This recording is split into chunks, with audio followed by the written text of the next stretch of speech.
Mas enfim, cara, eu brinco que o mundo tem um roteirista e ele é desses que estende temporada de série. Sabe? Tá dando audiência, eu quero fazer mais uma. Então, quando tu acha que uma história tipo tá acabando... La Casa de Papel. Isso. Quando tu acha que uma temporada tá acabando, que uma série tá acabando, ele fala assim, ó, cara, eu vou botar um enredo aqui, você vai querer ver a próxima temporada. E ele tá fazendo isso aí, o Banco Master é isso aí, a Guerra é isso aí. E é impressionante, coisa que a gente não consegue acreditar que tá acontecendo, mas tá acontecendo e impacta a gente. A grande conversa que tá tendo hoje é sobre a escalada do conflito, né? Sim. Então, por exemplo, o Irã falou a respeito de que se a países da União Europeia que não se posicionarem contra os ataques, irão sofrer as consequências. Mas não é bem assim. Assim, sim, claro, ele fala isso. Ele tá convocando outros países pro conflito. Óbvio, ele ameaça bem e tudo mais. O Irã não é um país irrelevante, a gente pode falar um pouco outros países tá longe de ser irrelevante, mas também não é tão relevante assim para obrigar a União Europeia ao países da Europa a serem aliados deles. Isso não vai acontecer. Óbvio, ele ameaça bem reticências com Donald Trump, com os países da Europa serem... Mas a Europa não vai sair abraçando o Irã. Isso não vai acontecer. Você acha que o conflito tende a escalar? Sim, vai escalar, cara. Vai escalar, porque basicamente qual é o drama aí desse conflito todo, cara? Essa guerra... Cara, vai botando outra máscara, mas ela é uma guerra milenar. Tá? E o Irã é uma grande potência. O Irã, a gente aprendeu na escola isso aí, mas o Irã era a Pérsia. Reino persa. Foi um dos primeiros reinos da humanidade.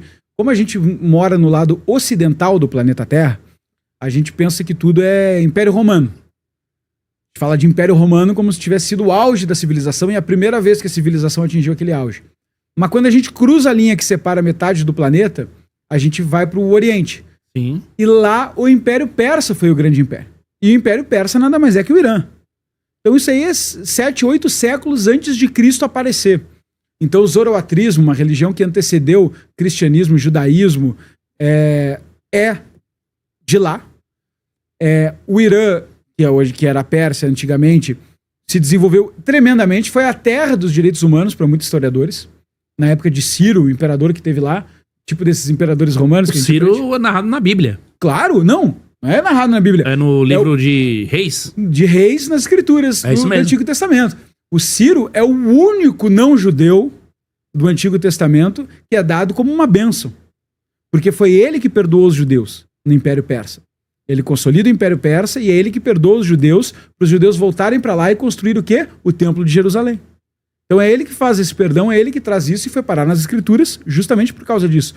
E no cilindro de Ciro, que é basicamente uma pedra que os caras acharam de barro lá, é meio que um dos primeiros direitos humanos do planeta Terra. Muito historiador fala disso. Então esses caras, 7 séculos antes de Cristo, estão fazendo os primeiros direitos humanos do planeta Terra.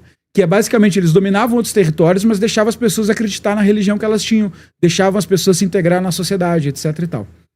É esse reino que ao longo da história se desenvolveu, virou árabe, primeiro se islamizou, depois não quis virar árabe, os árabes invadiram, a Rússia invadiu, todo mundo invadiu, mas eles não quiseram virar árabe, não quiseram mudar a língua. Até hoje eles falam Farsi com o alfabeto árabe, que é o idioma deles lá.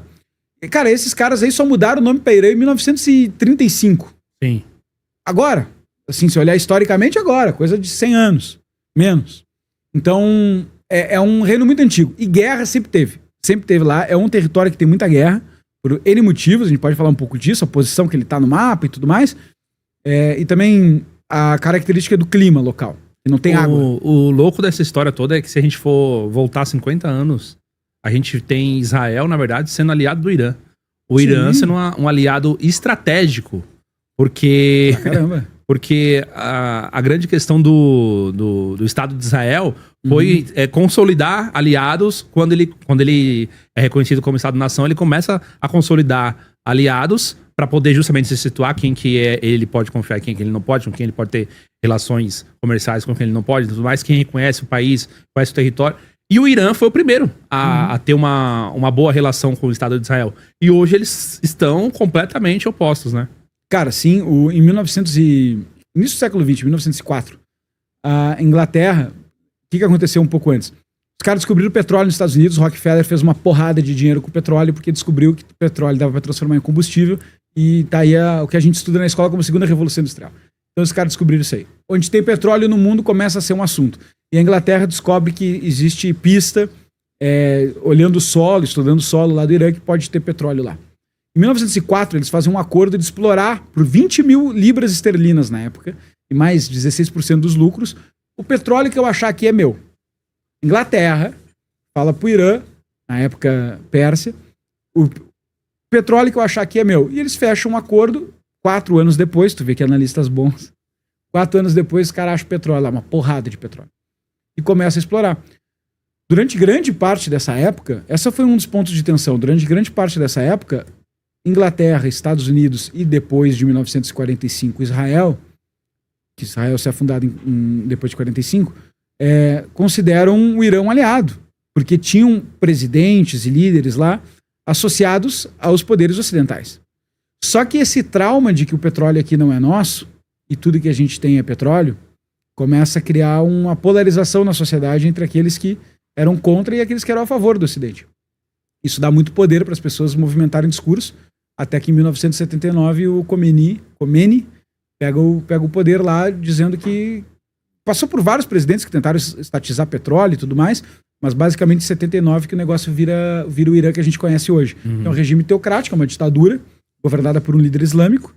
Quer dizer, agora, sei lá quem é que está governando, mas até alguns dias era governado pelo Khamenei, que era o segundo líder dessa revolução, era o Khomeini e Khamenei.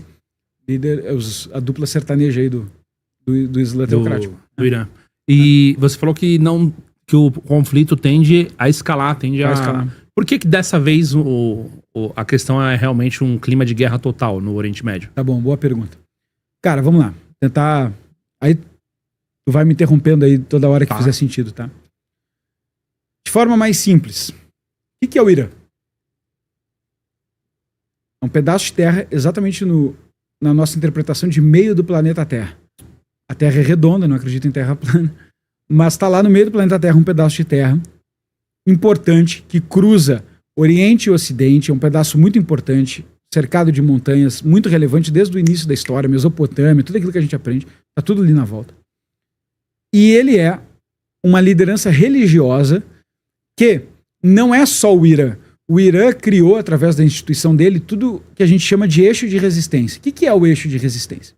São grande parte dessas facções terroristas islâmicas que a gente fala. Então, Hamas.